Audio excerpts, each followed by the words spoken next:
Assalamualaikum warahmatullahi wabarakatuh. Kali ini penulis ingin bahas soal tukang skok. Apa sih yang harus kita waspadai dari tukang skok? Soalnya kok penulis tadi malam lihat itu ada tukang skok yang nyetel skoknya itu jadi empuk. Hambatan hambatan suspensinya dikurangi. Jadi gerakan skok jadi lebih lancar gitu loh. Itu dilakukan dengan membuat guratan di samping. Ada banyak praktek-praktek lain yang menurut penulis nggak sip ya, yang harus kita waspadai dari tukang skok. Jadi tukang skok itu kayaknya sekarang ini lumayan laris. Modif suspensi itu bukan karena rusak aja, tapi karena permintaan. Ada skok-skok baru yang disebut kurang nyaman, misalnya YSI jedak-jeduk atau suspensi orisinil yang terlalu keras. Entah kenapa suspensi orisinil selalu terlalu keras ya, nggak jelas nih. Ya, kita lupakan soal suspensi orisinil yang levelnya ternyata nggak lebih tinggi dari tukang skok, bahkan lebih rendah sih, karena tukang skok bisa membenahi apa yang pabriknya nggak mampu benahi. Yang namanya tukang skok itu kayaknya pengetahuannya levelnya itu sangat bervariasi. Dari mulai yang kalau kasih solusi itu pokok copas, copy paste, biasanya gini mas, biasanya gini, kalau diginikan pasti enak, diginikan pasti enak, sampai ke level yang kelas internasional. Tapi susahnya kita nggak bisa bedakan kadang antara yang levelnya internasional dengan yang levelnya levelnya ala kadarnya, yang levelnya cuma sekelas pabrik skok pabrikan, sekelas teknisinya, sekelas ahli skoknya pabrikan, yang ya menurut penulis levelnya termasuk paling rendah di antara tukang skok yang lain. Jadi sulit untuk membedakan itu, karena yang namanya skok itu emang nggak simple. Skok itu kalau bener ya buatnya, itu nyaman di kecepatan berapapun. Ada yang dikorbankan tapi masih dalam toleransi. Contoh yang mungkin paling bagus adalah Öhlins. Öhlins itu suspensinya fokus ke handling, dan handling ini menuntut ban bisa melekat ke aspal secara lebih lama, bisa melekat ke aspal lebih lama lah.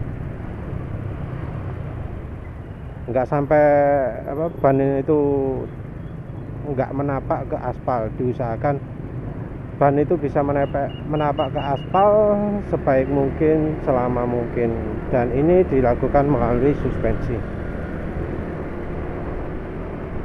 Walau Öhlins tidak merancang skoknya untuk kenyamanan,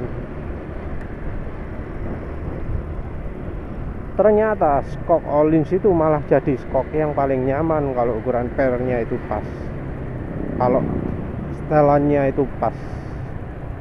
Tapi yang namanya orang Indonesia nyetel suspensi itu ukurannya bukan pakai trial and error ya, tapi pakai rekomendasi.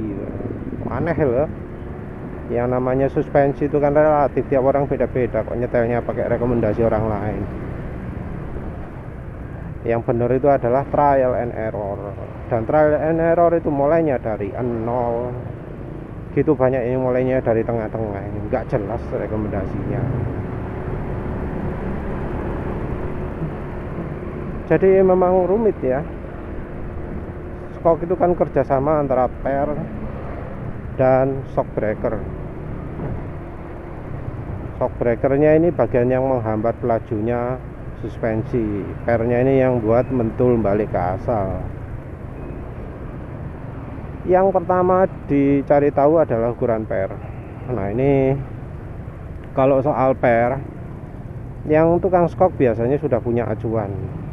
Untuk soal per ini mereka sudah pakai, ya nggak sampai parah-parah banget lah, ngerti nggak boleh terlalu empuk, soalnya kalau terlalu empuk itu mentok. Ngerti kalau nggak boleh terlalu keras, kalau terlalu keras itu nggak nyaman. Jadi paling nggak bisa lebih pinter dari pabrik yang buat skok NMAX inilah, lebih pinter dari KYB, lebih pinter dari Showa juga. Nah untuk selanjutnya ini yang agak rumit itu, agak kompleks, yang bagian shock breakernya, bagian hambatannya. Untuk yang problem-problem seperti jeduk itu karena mereka nyetel shock breakernya salah, mereka juga pakai solusi salah. Jadi untuk mencegah jeduk mereka tambahkan per kecil di dalamnya skok, katanya biar jeduknya nggak nemen gitu. Tapi padahal yang dicari konsumen itu adalah bukan bikin skok itu nyaman waktu jeduk, tapi gimana caranya skok nggak jeduk. Aneh kalau sampai didesain jeduk gitu. Aneh kalau solusinya itu dibuat untuk mengatasi jeduknya, dibuat untuk jeduknya jadi lebih nyaman. Itu aneh itu. Ya ini karena kesalahan desain dari tukang skoknya yang nggak ngerti bahwa pabrik skok KYB itu goblok gitu loh. Mau nyalahkan tukang skok juga sulit karena pabrikan sudah mencontohkan hal yang goblok gitu loh. Namanya skok itu kan harus seimbang antara kompresi dan rebound. Kompresi itu saat suspensi memendek waktu kena tekanan,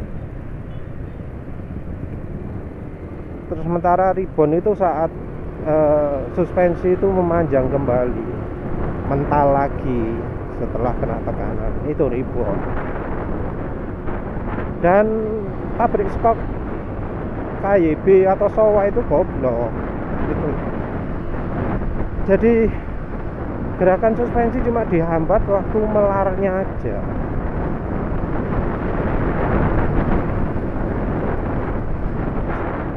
Sehingga ya jadinya kalau diuji lewat polisi itu pasti dipuji sama blogger, sama vlogger yang nyoba itu, karena wah enak kalau dibuat nejang polisi tidur.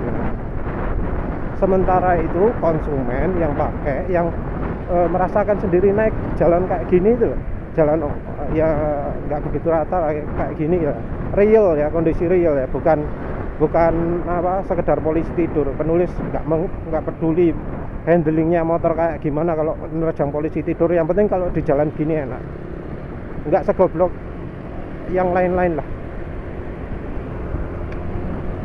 Nah kalau yang yang single action itu, yang menghambatnya cuma rebound itu, kalau dipakai di jalan begini otomatis akan makin lama makin pendek. Oleh karena itu karena sudah kadung pakai cara yang goblok, pabrikan itu solusinya adalah dengan membuat hambatannya nggak besar-besar amat, dibuat kecil. Jadi dibuat hambatannya itu minim sekali.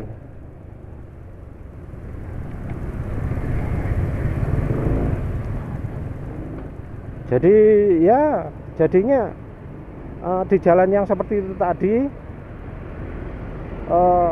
memang nggak nyaman, tapi nggak sampai mentok, nggak sampai makin pendek suspensinya. Tentu konsekuensinya apa?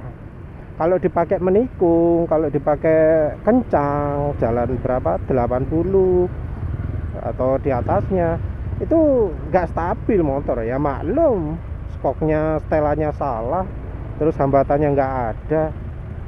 Saat skok sudah balik itu masih mentul-mentul, padahal harusnya sudah balik netral, makanya ya nggak enak. Jauh lah sama skok YSS, skok DBS, skok yang harganya 1/5-nya. Ya maklum lah teknologinya gitu, kemampuan ahlinya di bawah level rata-rata, ya kayak gitulah sih. Ya satu lagi lah, orang yang cuma ganti pernya tok itu rugi karena apa? Skoknya aslinya NMAX ini jelek, skok aslinya PCX itu jelek. Yang bagian shock breakernya itu kualitasnya teknologi zaman dulu, kualitas ya lama. Karena dibuat lemah, umur suspensi pun pendek. Nggak sampai berapa ribu kilometer ini, cuma beberapa ratus kilometer saja penulis sudah merasakan mulai berkurang. Hambatan suspensinya sudah mulai berkurang, parah lah. Nah, kan ini kalau pakai dibuat hambatannya kurang, itu umurnya pendek, umur suspensi pendek, terus kalau dibuat kecepatan tinggi nggak stabil. Ya karena kebodohan itu akhirnya menciptakan kebodohan yang lain, yaitu pakai sistem stopper. Jadi Honda maupun Yamaha mereka menciptakan stopper. Kalau di jalan yang super mulus itu akan mengurangi goncangan yang dirasakan rider. Tapi begitu dibawa ke Indonesia, dipakai jalan yang modelnya kayak gini, jadilah penyakit sakit pinggang. Oleh karena itu kita sering lihat pemilik NMAX ngomong NMAX-nya bikin sakit pinggang. Nah itu sebabnya gara-gara itu. Penulis juga bahkan menjumpai pemilik PCX yang juga berkomentar yang sama, mengalami keras betul suspensinya PCX lokal. Ya itu sumbernya kebodohan yang ditambah kebodohan lagi lah. Padahal ya ini loh, penulis suspensinya masih nggak enak, jelas nggak enak, tapi penulis matikan stoppernya jadi nyaman motor. Jalan kayak gini no problem, nggak bikin sakit pinggang. Mana sakit pinggang? Nggak ada. Emang motor jadi kelihatan nggak stabil, ya itu salahnya skok belakang. Skok depan sudah bagus. Ini goncangan ini sumbernya dari belakang semua, karena yang buat desain skok belakang itu goblok gitu. Dan terus kembali lagi ke tukang skok. Tukang skok tahu problemnya kayak gitu, ada nggak nyebut nama orangnya yang nggak enak. Jadi ada tukang skok yang bikin skoknya baik NMAX, baik PCX, itu solusinya adalah membuat hambatan jadi berkurang. Jadi bukannya hambatannya dibuat buat matching, enggak. Ribbonnya itu loh, satu-satunya bagian skok yang ada hambatannya itu bagian ribbon, itu dikurangi. Ini nggak paham penulisnya.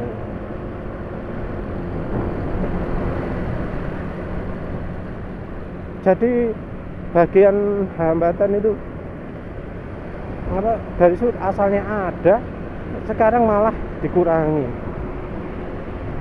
Ya emang orangnya demo pakai tangan, lihat ini lebih empuk, lebih enak.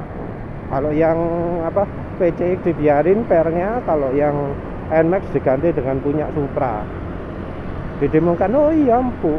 Terus didemokan waktu lewat jalan nggak rata, oh iya empuk. Tapi penulis yakin itu kalau dibuat bawa kecepatan 80 ke 100 gitu pasti nggak akan stabil itu suspensinya, karena namanya kestabilan itu sangat bergantung pada hambatan skok, pada hambatan rebound dan kompresi yang seimbang.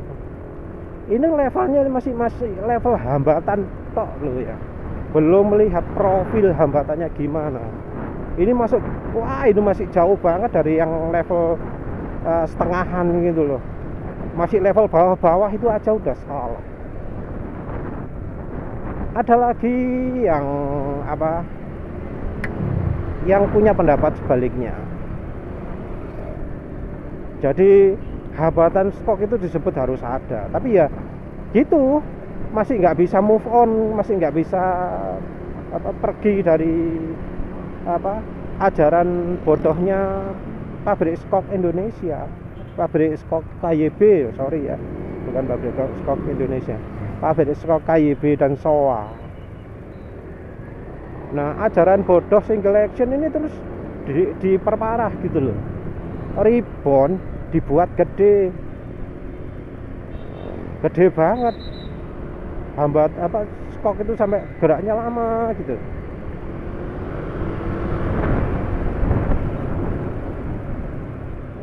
Ya tentu kalau sudah begini efeknya apa?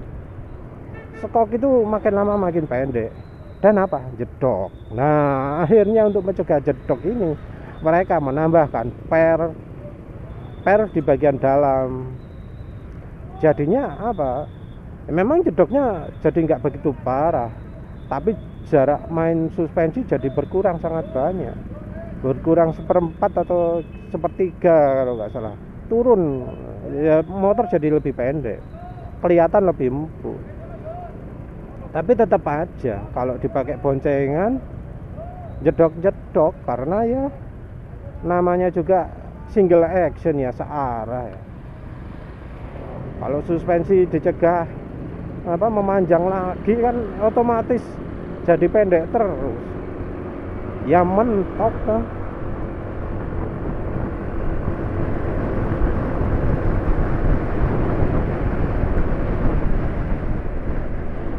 Nah, dari namanya setelan gini jadi muncul istilah rebound harian. Ada rebound balap, ada rebound harian. Ya wis, padahal nggak ngerti loh. Setelan rebound itu kenapa kok sampai setelan balap? Rasanya di MotoGP nggak mungkin ada setelan rebound kayak gitu. Ditekan nggak balik itu apa itu loh? Mungkin untuk drag tentunya penting.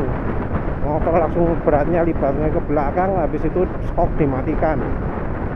Kalau untuk harian lewat jalan itu tadi, yang lewat jalan paving rusak, yang bergelombang gitu, terus jalan beton yang sudah bergelombang kayak gitu, pakai suspensi yang model namanya dibenahi, di upgrade istilahnya. Upgrade malah tambah gak enak. Ya itulah, level pengetahuannya jadi rendah banget gara-gara ajaran pabrikan skok KYB dan SOA. Nyontoi jelek.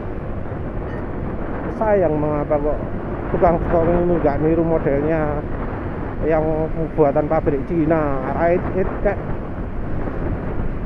DBS kayak, atau yang buatan Malaysia RCB, atau Scarlett itu ada, atau yang Thailand YSS. Nggak kayak gitu, nggak desainnya itu.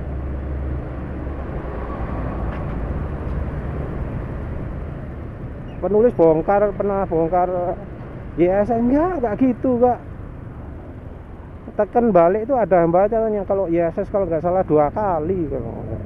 Jadi hambatan waktu ditekan dan dibetot, waktu kompresi dan rebound itu, yang reboundnya kira-kira 2 kali kompresi kalau YSS. Ya itu desain yang bagus. Tapi namanya tukang niru-niru yang salah, pakai teknik goblok, ya jadinya nggak mungkin bisa maksimal. Untuk yang apa, yang ribonnya dikurangi sampai hampir habis itu dipakai di jalan kencang, dijamin nggak stabil gitu. Oh yang nggak karu-karuan. Soalnya penulis pernah ngerasakan skok yang kayak gitu, yang ribonnya habis, hampir habis. Ya itu di Honda Beat. Kacau. Honda Beat itu aja kan pernya empuk. Ya. Itu dipakai jalan yang beton tadi itu, jalan kencang. Sama sekali nggak enak. Laju motor loh sampai ke hambat, sampai seperti kena rem. Jalan 70 begitu lewat situ jadi turun kecepatannya jadi 60. Parah kan?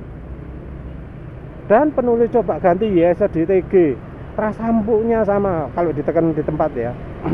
Rasa empuknya sama, tapi begitu pakai YSR di TG, hanya karena permainan itu aja, skoknya, hambatan suspensinya, itu jalan ya stabil. Di jalan seperti ini yang apa, motor-motor pada gonjang-ganjing, stabil, worse gitu, enak. Di jalan beton yang tadi itu, jalan 70, 80, 90, 100 sekarepmu, jalannya stabil, nggak kehambat, nggak apa, stabil. Mau belak-belok sekarepmu bisa, enak. Ya itu kalau skok itu sudah levelnya internasional.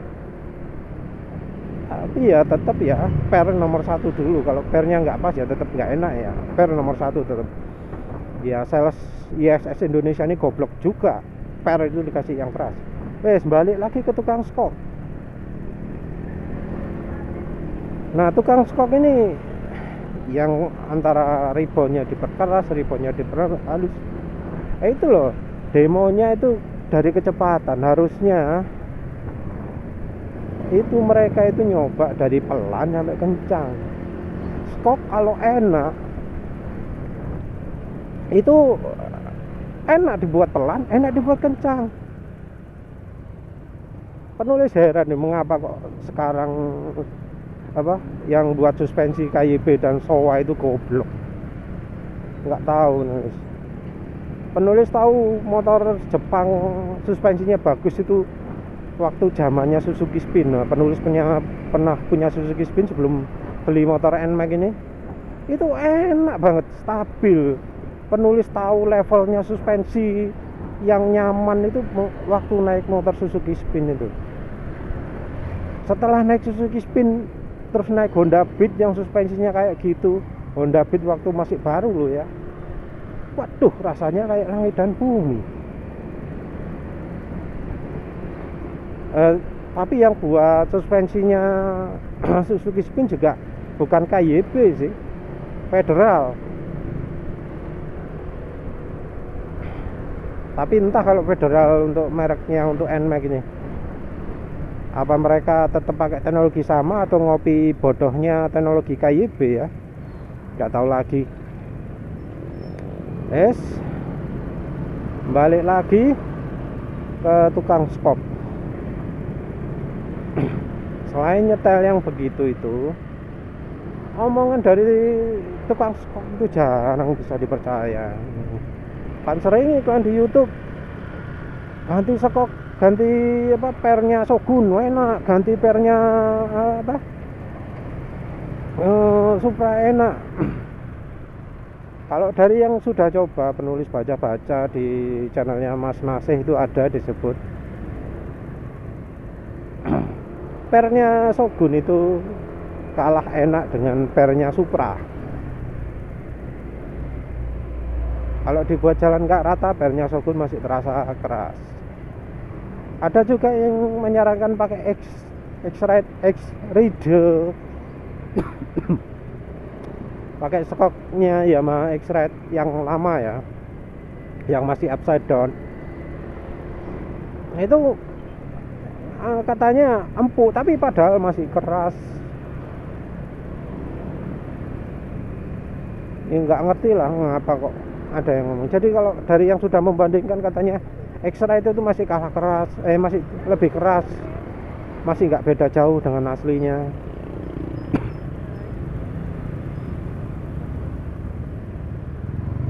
Terus apa lagi, Epis X-Ride, Shogun. Nah itu ada lagi X-Max. Ada yang menyarankan untuk pakai skoknya X-Max, jadi lebih tinggi kan, nyaman. Sorry, ini lagi bicara tukang skok, nggak bahas X-Max lah. Jadi katanya tukang skok itu kan kalau sudah ganti skoknya Supra jadi nyaman banget kan, didemokan apa empuk gitu ya, boleh lah, wis anggap empuk. Tapi yang parah apa, ada tukang skok yang motong suspensi. Jadi mereka demokan itu dari fisiknya. Ini loh, kalau apa punya NMAX itu gapnya itu lebih besar daripada punyanya Supra X. Terus ada lagi yang punyanya Shogun juga gitu kan. Punya Shogun loh, jarak suspensinya lebih rapat daripada punya NMAX. Tapi ya penulis harus protes juga. Karena apa? Karena kekuatan per itu nggak cuma bergantung pada gapnya, pada jarak antar ulirannya, enggak. Bahan juga pengaruh. Hanya namanya bahan itu, ramuannya, besinya untuk per kan beda-beda. Besi pun nggak ada yang 100% sempurna.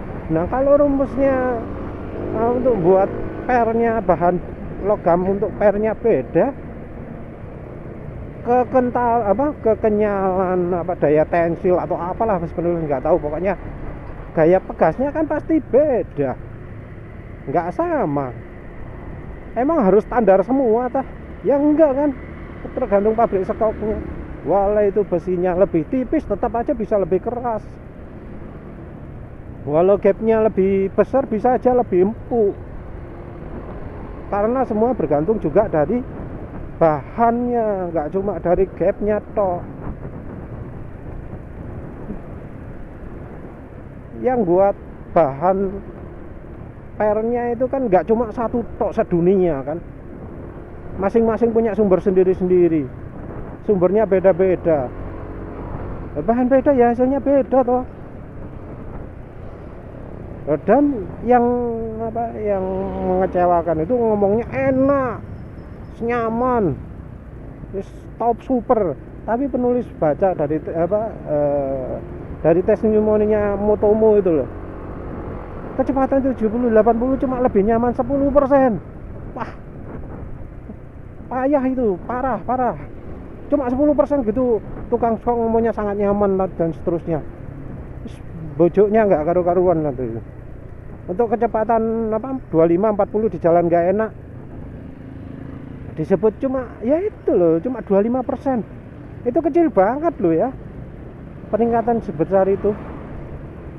Gini lah, penulis cuma ganjal per, skoknya masih asli. Tapi penulis bisa bilang kalau di jalan kecepatan tinggi itu, sekarang penulis sudah nggak sakit pinggang. Di kecepatan rendah 25-40 nggak sakit pinggang lagi. Sebelumnya sakit pinggang. Nah, kan beda banget. Rugi dong kalau penulis ganti per itu nurutin omongannya tukang skok. Sama satu lagi yang penulis kecewa ya, biayanya tukang skok itu kan nggak murah ya, 150.000 kadang, entah 75 atau berapa, pokoknya di atas 50.000 untuk skok single. Yang untuk skok double mungkin di atas 100.000, mahal. Ada yang memasang target 150.000, mahal itu. Tapi ya, oli yang dipergunakan itu ke oli jelek gitu loh. Kalau Mestran Super masih lumayan lah, oke lah, masih bisa diterima. Itu oli sebagai oli mesin cukup layak. Tapi kok pakai Evalup Runner? Evalup Runner itu umurnya pendek itu waktu penulis jadikan oli motor. Cuma 2 minggu, terus habis itu penulis terpaksa ganti. Saelek-elek oli se-Indonesia mungkin ya. Jadi pokoknya itu salah satu oli paling jelek se-Indonesia. Runner, Evolup Runner. Sesudah itu ada rankingnya X10. Oli yang umurnya pendek banget. Runner sama X10. Nah itu, tapi ngapain kok suspensi yang diharapkan bekerja lama dikasih oli itu? Ya nggak umur, nggak awet suspensinya, habis ya cepat rusak lah. Ya wis mau ngomong apa lagi ya, namanya tukang skok. Pendidikannya juga pendidikan dari pabrik yang sama gobloknya KYB dan SOA, ya sama aja lah. Wes itu yang harus diwaspadai dari tukang skok. Sudah begitu aja, terima kasih sudah menonton. Assalamualaikum warahmatullahi wabarakatuh.